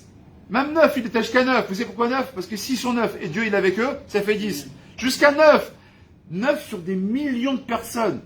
À que jour il a dit, ok, j'attends. S'il y a 9 qui sont vers moi et qu'il y a des millions qui ne le sont pas, je garde la ville. Ça, c'est Dieu. Et nous, on croit que, Annie, je suis. Regardez combien on doit faire très attention à ce genre de choses. On ferme le volet maintenant du Pélégoetz. J'aimerais revenir un petit peu sur le Talmud. Je voulais faire un peu le Sefer Amidot de Rabbi Nachman. Il donne là-bas beaucoup de Hetzot et beaucoup de Nyanim. Peut-être que si on a le temps, si vous n'êtes pas trop pressé, peut-être on prendra 5 ou 10 minutes à la fin pour le faire. Mais avant ça, j'aimerais parler un petit peu de la gava et de l'humilité et de voir un petit peu si finalement on peut quand même faire un peu les bases communicants. Vous allez comprendre. La Gemara nous dit comme ça. On va ramener un petit débat entre 4 Tanaïm, des Gdolim, de la Gemara. Donc on a Rav Chia Barashi qui nous dit comme ça. Il dit comme ça au nom de Rav. Il dit un Tamid Chacham, il doit posséder au moins un 64e de Gava. Bon, pourquoi un 64? Là-bas, Rashi l'explique, etc. On ne sait pas sur les chiffres, mais en tout cas, il est en train de nous dire quand même un 64e. Ça veut dire que quoi? Il faut qu'il y ait un peu de Gava malgré tout. On l'a dit jusqu'à présent, on dit que la Gava c'est quelque chose de mauvais. Pourtant, bien dans le Talmud et dans la Gemara, on nous dit que quoi? C'est bien qu'un érudit, c'est pas marqué un Meretz, on a parlé d'un érudit. Donc, quelqu'un comme dans la Torah, il faut qu'il y ait un petit peu de Gava, un minimum de Gava. Pourquoi? Et il dit de sorte que quand il y a des gens qui vont vouloir être un peu trop légers avec lui, il faut qu'il y ait un peu de Gava de redonner. Attends, je suis quand même je ne vais pas me mélanger avec des gens d'un Meretz qui parlent de tout et de rien, je ne peux pas me mélanger avec ça. C'est pas mon statut. Ils sont, viens boire un café avec nous, viens, on va parler de tout et de rien. Papa, tu as un chapeau, une kippa, tu ne peux pas t'asseoir comme ça. Parce que tu auras cette minimum de gava positive qui te dit non. En tant que Kham, je ne peux pas me mettre. Je dis, quoi? T'es qui toi? Alors t'es mieux que nous? Non, c'est pas que je suis mieux que nous. C'est que je représente, à travers mon livouche, je représente Akadosh Baruch Hu. Et si je m'assois avec vous à une terrasse de café, Zelomatim, c'est pas chou du Chilul Hashem. Donc il faut un petit peu de cette gava. Ou si des gens, quand tu fais une rachat, ils viennent avec une certaine arrogance vouloir te casser, tu es capable de les remettre en place gentiment, Alpidin. Il faut un petit peu de gava, c'est ce que nous dit Rabbi Chia Barashi. Vient Ravuna. Et Ravuna, le fils de Dor Yoshua, qu'est-ce qu'il nous dit lui? Il nous dit que il donne le RR. Ok, un 64 c'est quoi? Il donne une image, il dit prends un épi de blé. Vous voyez un épi de blé comment c'est? C'est des épis de blé, je peux le regarder, des fois il y a comme des espèces de petits poils minuscules qui sont sur l'épi de blé. Il dit la gava, c'est exactement que ce petit poil qui est sur un épi de blé. En gros, c'est vraiment très très minime. C'est-à-dire que le blé, c'est quelque chose de principal, ce petit poil, c'est quelque chose qui est très insignifiant, mais il existe quand même. Et il donne Ravuna, et il dit voilà, il faut un petit peu de gava, vraiment une petite touche de gava. Ok. Rava, lui, qu'est-ce qu'il nous dit? Il nous dit que normalement, celui qui possède la gava, il doit être dans le banc des reclus. D'accord? Celui qui est gaffe, on a dit depuis le début, on a dit c'est celui qu'on doit mettre de côté. Et pourtant, Et il dit maintenant, s'il n'a pas un peu d'orgueil, même en petite quantité, alors il n'y aura pas de crainte. Par exemple, un père qui n'a pas un minimum d'orgueil de papa, ah, c'est ce qui se passe aujourd'hui. Mais c'est embouffé par ses parents, par ses enfants, pardon. Aujourd'hui, il y a des enfants où tu poses la question si c'est qui c'est le père, qui c'est le fils. Il faut que j'aille avec mon fils, il est d'accord. C'est toi le père ou c'est le père? Je n'ai pas compris là. Non, mais attends, tu comprends, parce que s'il vient pas, c'est compliqué, je vais pas prendre la tête avec eux, c'est vrai. Ou pire encore, les enfants qui lèvent la main sur leurs parents, le allez nous. Aujourd'hui, c'est malheureusement monnaie courante. Ou alors de chantage. Tu fais pas, ben je viendrai pas. Aujourd'hui, si t'as pas un minimum de gava de parents, un minimum quand même. T'es les parents, pareil, pareil dans une société. Le PDG d'une société, s'il n'a pas un minimum de gava, c'est comme le patron. Il peut être au même piédestal que ses employés, sinon ça ne marchera jamais. Sauf s'ils sont choutaf. Il faut qu'il y ait toujours un petit niveau différent. Ça, c'est ce que nous disent les trois. Ravria, Ravuna et Rava, les trois nous disent qu'il faut une petite touche, mais une petite touche quand même de gava. Bien Rav Nachman. Et Rav Nachman Bayitzrak, il vient, il dit, ma pitom, ni de la gava, ni une touche de gava. Rien. La gava, c'est quelque chose qu'il ne faut pas toucher, il faut s'en éloigner. Rav Nachman lui dit, tout ça, c'est rien. Comme on l'a dit tout à l'heure, c'est une abomination pour Akadosh Baruch Hu. Une abomination. D'accord? Toeva. C'est ce qu'on a vu tout à l'heure dans le Béliouet, c'est exactement ce qui a été dit, c'est vrai. On peut se poser la question, pourquoi il y a ce débat dans la Gemara? Parce qu'il y a un principe qui est de Eilu ve'eilu, akol divrei Elokim chaim. Cela et cela, tous ce sont des paroles de vérité. Ces paroles de vérité, mais ils ne sont pas d'accord. Ok, c'est des paroles de vérité, mais il y en a trois qui disent comme ça, il y en a un qui dit carrément le contraire. En quoi on peut les raccorder les uns avec l'autre? Donc il vient et nous dit comme ça. Le problème de l'orgueil, pourquoi Rav Nachman, Rabbi Yitzhak, il dit que non, il ne faut rien du tout? Parce qu'il a une crainte, lui. Il connaît l'homme. Il sait qu'un homme, même si le jugement il est réaliste, il a un peu d'orgueil parce qu'il a un jugement qui est réaliste, il dit attends, non. Ce que je vois, je dois intervenir là. Il va intervenir. Il a peur que cette personne, quand il a une intervention quelle qu'elle soit, sur un dossier quel qu'il soit, sur un sujet quel qu'il soit, il en ressort une certaine fierté. Il est venu balagan, il est venu, il a tout arrangé, il est fier de lui. Si j'étais pas là, la synagogue aurait pas été, j'étais pas un bon gabaye, la synagogue elle aurait été un peu en vrille. Et c'est vrai, c'est son rôle. En tant que gabaye, que là, on ne parle pas, que la synagogue soit un minimum bien rangée, etc. C'est vrai, c'est son rôle. Mais si on va sur Rav Nachman, il n'a pas son orgueil, on va dire, t'as fait juste ton rôle, hein, t'es gabaye, pourquoi tu es fier de quoi?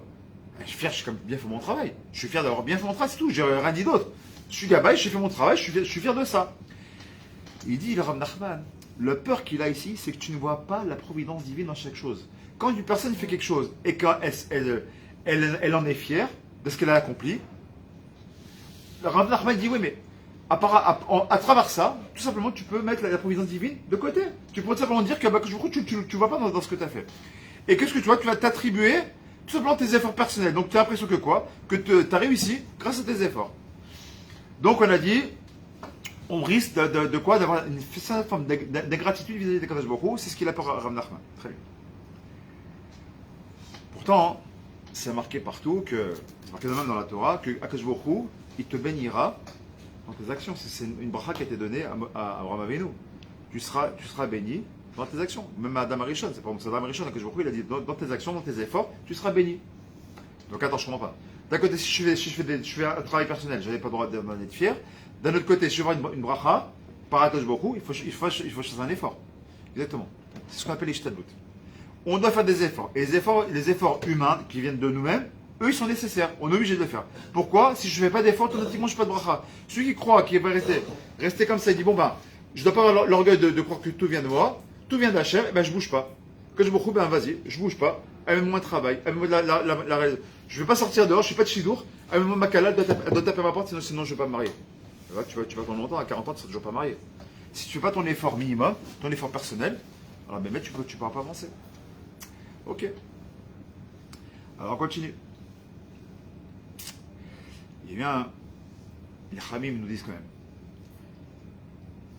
si tu n'as pas un minimum de Gahava, comme c'était dit par Rav Chia et Ravuna et Rava, si tu n'as pas ce petit pourcentage de Gahava, alors jamais tu pourras avoir du bitachon. Parce qu'avant d'avoir du bitachon à gauche beaucoup, on a dit qu'il faut avoir un bitachon matzmi. Comment tu vas avoir confiance si tu t'en remets toujours qu'à l'autre? Imaginons une personne, d'accord? Elle se remet constamment qu'à son ami. Ou au travail. Non, écoute, moi je sais pas, j'ai un client, un bon client, mais je le sens pas. Téléphone pour moi. Bon, t'appellerais un bon coup, une première fois il prend le téléphone, c'est un bon vendeur lui, il te fait la vente. Maintenant, il y a un autre client. Non, tu peux faire. Voilà, si tu prends jamais tes clients en ligne, tu seras jamais un bon vendeur. Et ton copain, genre, à un moment donné, il dira, écoute, tes clients, vu que c'est moi qui les appelle, bah, l'oseille, excuse-moi, mais il est pour moi. Ou là, on fait 50-50, ou ouais, fais ton travail. Tu ne peux pas toujours te dédonner de tes choses. Comment tu rends ta Ranatsmi? Pas du moment où tu as un peu de fierté, de personnel, un peu de cette gave personnelle de dire, ok, je vais y réussir. Il y a un challenge, je vais le faire. Je vais y aller. Alors, souvent, je me prépare, moi, je suis assez sportif, je me prépare pour faire un semi-marathon, si je vise les 21 km. Bon, déjà, j'ai commencé par 5 km, j'ai fait facilement. Là, je commence à arriver à 10 km, je commence à y arriver. Et mon but, c'est d'arriver à 21 km et peut-être même à 42 km. Ok, j'ai cette gave de dire que je vais y arriver. J'essaye. Je me mets un bitachon atzmi. Ça veut dire que je vais y arriver.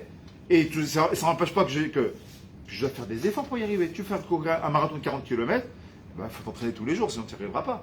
Tu veux réussir dans ta vie, tu veux avoir un travail, il faut passer des diplômes. Tu veux te marier, il faut faire des shidduchim. Tu veux réussir, il faut se lever le matin, il faut aller au travail. Et c'est ce qu'il nous dit. Donc on voit tout simplement persévérer Bezat Hashem dans une certaine forme de ga'ava, mais pas une mauvaise ga'ava, la ga'ava qui a été dite selon les trois tabitrachim qu'on a vu au début, d'accord? On va pas ramener à chaque fois, les trois qu'on a vu au début qui te disent oui, il faut un petit peu de ga'ava. Si tu as ça, alors ça te permettra à Bezat Hashem d'atteindre des buts que tu t'es mis dans ta vie et donc de pouvoir avancer dans ta vie. Ça, c'est ce qu'il nous dit. Très bien. On continue. Donc, du fait que j'ai cette ga'ava-là, ça va générer en moi donc, une certaine forme de fierté intérieure, d'accord? J'ai une fierté personnelle, d'accord? Et donc, du fait que j'ai une certaine fierté personnelle, j'ai une certaine satisfaction personnelle. D'accord? Très bien. Maintenant que j'ai une satisfaction personnelle, j'ai un sentiment d'accomplissement. C'est que je sens que je peux accomplir des choses. Je sens que je peux être un bon papa. Je sens que je peux être un bon mari. Je sens que je peux être un bon employé. Je sens que je peux être... C'est de la gava de vouloir réussir sa société? Ah non. Je vais me lancer. J'étais pendant 20 ans, 30 ans, j'étais on appelle ça un employé. Aujourd'hui, je me sens de me lancer par moi-même en ouvrant ma société. C'est de la gava, ça? Non. Le fait d'avoir ce petit bitachon atzmi que j'ai eu, cette petite gava qui est bonne, on a dit, qui me permet d'avancer, cette même gava m'a donné satisfaction, qui va me donner un bitachon atzmi, qui va me donner un sentiment d'accomplissement. Et donc, je vais pouvoir, Bezat Hashem, avancer. Très bien. Alors, qu'est-ce qu'on est en train de voir? On est en train de voir parce que je vais avancer et je vais terminer avec ça.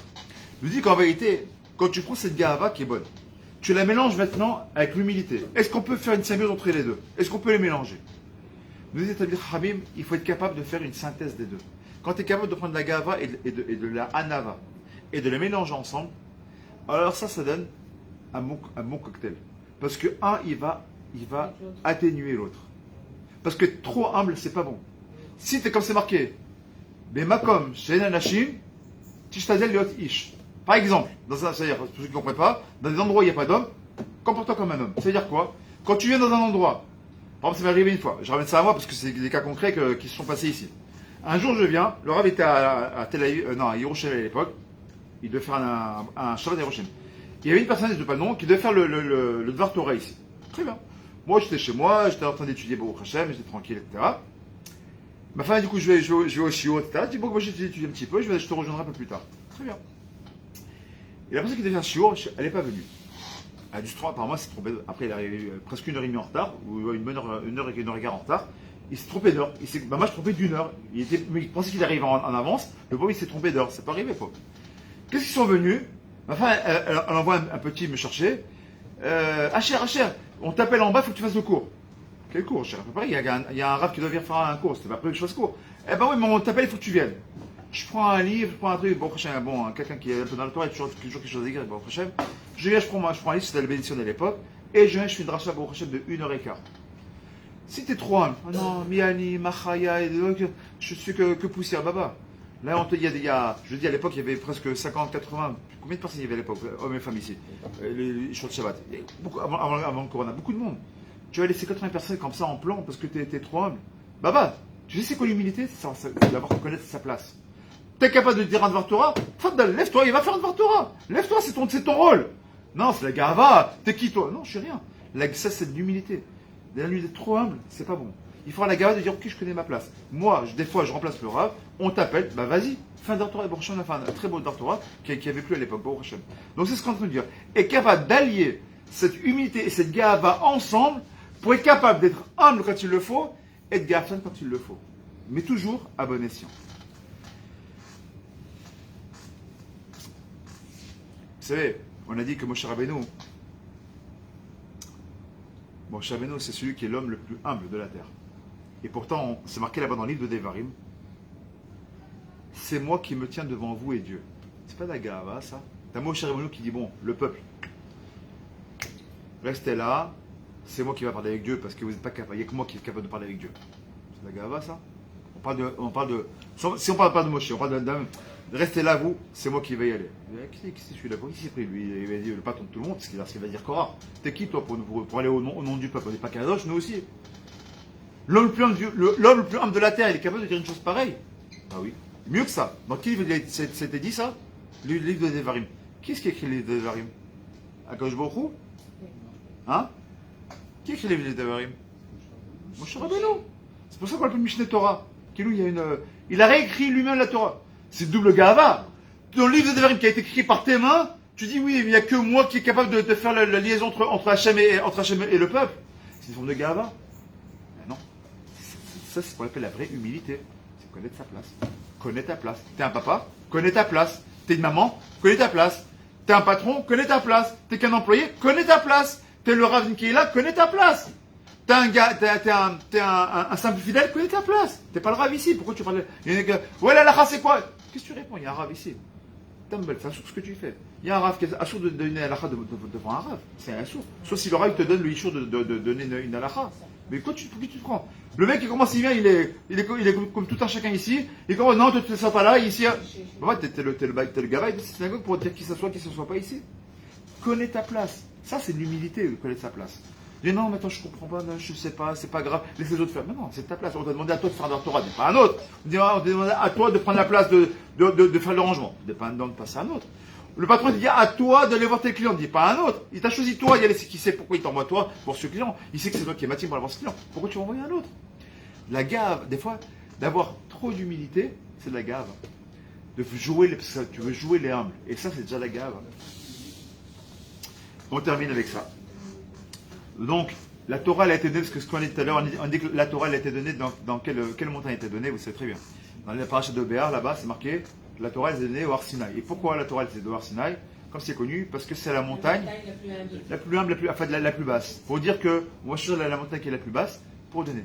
Je pose une question. Si vraiment tu veux de l'humilité, oui, dans le Midbar, il n'y a pas plus bas que la montagne. T'as la Torah dans le Midbar lui-même, directement sur la terre, les cheveux là, la terre elle-même, le sable le plus bas possible. Dans la Torah là-bas, tu veux lui montrer l'humilité. Pourquoi tu prends une montagne? Nous dit Talmid Chachamim, et on finira avec ça, Bezat Hashem. C'est pour rejoindre exactement ce qu'on est en train de dire. Qu'est-ce que nous disent les Talmid Chachamim? Nous disent, vous savez pourquoi c'est marqué là-bas? C'est marqué dans le Béar Sinaï. Parce que d'un côté, on doit comprendre. Mazé Béar, Béar c'est une montagne. Donc la montagne, ça représente l'orgueil. La montagne, l'Himalaya, c'est l'orgueil, c'est la montagne. Je suis au-dessus. Et même si je suis le Sinaï, je suis une petite montagne, mais par rapport au désert, je suis quand même plus élevé. C'est moi le plus dans le désert, je reste quand même le plus élevé. Ok, je suis le petit, au niveau des montagnes, je suis la plus petite, mais au niveau du désert, je suis le plus grand. D'ailleurs, la paracha, comment elle s'appelle? Elle s'appelle Béar Sinaï ou le paracha de Béar? Comment elle s'appelle la paracha? Que Béar, pas marqué Béar Sinaï. Pourquoi? Pour dire que il faut quand même une certaine forme de gava, un minimum. Parce que la Torah, il faut que ce soit un piédestal. Mais toi, te prends pas pour un gava. C'est-à-dire que toi, tu dois être Shefel. Pour recevoir la Torah, tu dois être toi Shefel. Comme le Sinaï. Tu es une montagne. D'un côté, tu vas avoir de l'orgueil, parce que tu es juif. Que jour tu es touché, Achar Barabanou. Il n'a pas choisi Ishmaël, il n'a pas choisi Esav, il a choisi Israël, il a choisi Yaakov. Donc sur ça, il y a mis de gava. Pourquoi? Quelle gava? Une gava qui est bonne. J'ai été choisi. Asher Barabanou, Mikolamim. Tu as été choisi, tu étais l'élu de tous les peuples. Tu étais sélectionné. Il faut avoir de la gava pour ça. J'ai été choisi. Connais ta place. Mais non, pas, allez, copain. J'ai par Dieu, vous êtes rien, et moi je suis tout. Non, c'est pas ça être un bon juif. Un bon juif, c'est comment de quoi? De dire à Mohamed, fais le seton noachid. De dire à Issaf, rapproche-toi d'Akadosh Baruch Hu. Laisse tomber ta voix d'Azara. Dire aux Chinois le truc. C'était votre comment il s'appelle là, le gros là? Comment il s'appelle le truc? Hein? Leur Bouddha, laissez tomber votre Bouddha. Ça va t'apprendre rien, ta Bouddha. Rapproche-toi d'Akadosh Baruch Hu, ce qu'il a fait à Avraham Avinu. Ça, c'est le Béar Sinaï. Chez Bezat Hashem, Akadosh Baruch Hu, il nous donne cette force-là. De nous mettre en objectif, de pouvoir surmonter la Gahava. Mais de ne pas l'annihiler. Parce qu'il y a toujours, si on n'a pas cette Gahava, on tombe sur la fausse Anava. Et la fausse Anava, c'est la pire des Gahava. Parce que sous couvert de Anava, tu fais les pires choses. Sous couvert de, oui, mais attends, par rapport à une minute qu'on prend, c'est normal que tu risques de faire du mal. Donc, Bezat Hashem, on balance tout ça, et est capable de savoir une synthèse, une symbiose entre la Anava et la Gahava, parce qu'en réalité, ils vont ensemble. Et quand tu as compris ça, alors tout va ensemble. Tout, c'est-à-dire que, comme la Tzedaka, trop de Tzedaka, ça s'amenait, c'est marqué, c'est noir sur blanc. Celui qui vit trop de Tzedaka, il finira dans la pauvreté. Je ne comprends pas la Tzedaka. Tu lui m'avais, Tzedaka, 10%, 20%, 30% dans le meilleur des cas. Pas plus. Non, mais moi j'ai un grand cœur, je dis non. Parce que trop de Tzedaka, ça tue la Tzedaka, tu vas t'atteindre à la pauvreté. Et donc, alors quoi, je vais être radin, c'est pas être radin. Mais la radinerie, comment on appelle la kamtsanout, mélangée au pur chesed, va faire en sorte que l'équilibre des deux, l'équilibre des forces. Vous savez que dans le monde, Al-Pikabak, il a créé les Chamisha Chassadim et les Chamisha Gvurot. Pourquoi? Pour qu'il y ait un équilibre des forces. D'un côté, il y a les Gvurot, d'un côté, les Chassadim. Là, c'est un monde de chesed. On fait que Kulo chesed. Hachem, t'es bon, et tout est bon. Non. Si j'ai que du bonté, il n'y a plus. Parce qu'il n'y a plus de libre arbitre. Sur un libre arbitre, il faut que tu aies tout. Il faut que de temps en temps, il faut que, on m'a dit la Gemara, il faut être capable de pousser avec la main gauche et tirer avec la main droite. Et c'est exactement ce qu'on te dit. D'accord, je pousse ou je tire? On joue le tango. Le tango, c'est ça. On va devant, un pas devant, pas derrière. C'est exactement ce que tu te demandes. Un juif, il n'est pas noir et il n'est pas blanc. Un juif, c'est une nuance de gris. De temps en temps, il faut une touche d'orgueil qui est un peu plus forte. De temps en temps, il faut une touche d'humilité beaucoup plus forte. De temps en temps, il faut amoindrir, il faut être un peu colère. Qui nous, un petit peu de colère, pas de colère. Mais Kilou, c'est mon patron là, j'ai décidé qu'on est comme ça suffit de parler, je donne un ordre, on le suit Nikuda. Je suis le rave d'une Kihila, un rave de Kihila qui n'est pas capable de dire sa Kihila, c'est pas un rave, il se fait bouffer. Regardez malheureusement en France souvent, le rave il peut rien dire parce que le président, le trémana, il y a le comité, machin, c'est eux qui choisissent. Ah bah, ça va en compte de la et le rabbin, c'est bon, hein, c'est nous qui gérons. Bah, ça se gère pas comme ça. Il faut être capable d'avoir une main de poigne, comment on dit? Poigne de fer. Si on a compris ça, alors on aura tout compris. Les midot, elles sont toutes bonnes à partir du moment où on est capable de les gérer les unes avec les autres. Si on a compris ça ce soir, alors on a tout compris. Il n'y a plus d'humilité, parce que trop d'humilité tue l'humilité. Trop de gava, on a dit que c'est une antithèse. Trop de casse, ça tue. Mais trop de tension, ça va tuer aussi. Baba, il faut te lever le matin le net, il faut te lever à la tefila, il faut te lever les météfines, il faut te lever, il faut te lever pour aller travailler. Si t'es un Snoopy comme ça, baba, réveille-toi un petit peu. Tu veux dire, l'amma que je te vois, tu veux donner l'amma. Il faut bouger un petit peu. Mais trop, non, mais attends, baba, calme-toi. Il faut être capable de gérer comment dire, le chou, je crois, on dit comme ça, la situation. Alors, si on a tous les exemples qu'on a donnés, alors oui, la Gemara, comme on a dit, est-ce que Rav Nachman il a raison? Bien sûr, la Gava elle est mauvaise, il faut l'enlever. Mais est-ce que Rav Nachman, pas Nachman, Rava, Rabbi Chia et Ravuna ils ont raison? Aussi ils ont raison. Parce que si tu es capable de mettre une touche quand il la faut, alors ils ont raison. Si tu n'es pas capable, tu sais que tu n'es pas capable de gérer, alors c'est Rav Nachman qui a raison. La Gava tu la touches pas du tout. La caleur, si tu sais que tu n'arrives pas à gérer l'un et l'autre, tu sais que c'est plus fort que toi. Tant que tu n'as pas travaillé, alors annule-la totalement. C'est ça que je vous connais de ces coffres Bezat Hashem et que je vous souhaite à tous un très bon Shabbat Shalom Bezat Hashem. Merci d'être venus, d'avoir participé et c'est ça qu'on se renforce tous. Rabbi Hanaya ben Akashav, Rassel Israël Israël, les Firach, Irban Torah Bezat Shalem, Arne Chafas Mansiko, Igil Torah Veyadir. Chazak Ovaru. Merci beaucoup. Toda Lachem, Bezat Hashem, amenez du monde, tout sera du monde et puis on mettra le feu Bezat Hashem. Chazak Ovaru. Là tu fais juste terminer.